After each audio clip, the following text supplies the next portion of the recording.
So talk me through client number one. What happened?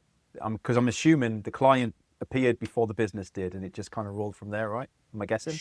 Yeah, one client and then it took off. What I was sitting down, so I was sitting down and just talking. Like I would just take guys to lunch, and it was mostly men because back when I started, women were finally just becoming entrepreneurs or more in the corporate world, and we're still very far behind, but we'll get there. So it was mostly men that I was sitting down with, but I met with this guy, and he owned a pretty big franchising company, and he had a scratch on his wood floor, and nobody wanted to come and fix that because it's not worth a company's time or money to fix a scratch.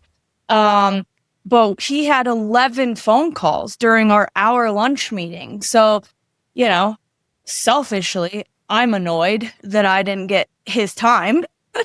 But then on principle base, I was bothered that this was a thing that people didn't actually want to help people, even if it was a small job.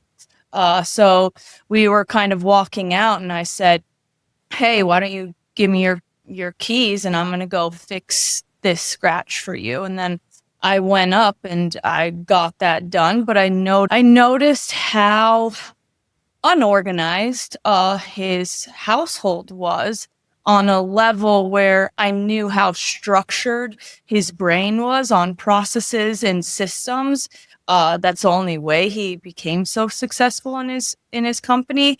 So I thought I need to systemize this house so then he is not overwhelmed coming home and just trying to work. Like the household, the lifestyle, and the business, that should all have the same processes and structures if you want to have a good life, like a lower stress life, a happier life, a time for you to spend with your partner, going on date night, time to have to go watch your kids' soccer practice or go on vacation. It all has to have systems and procedures.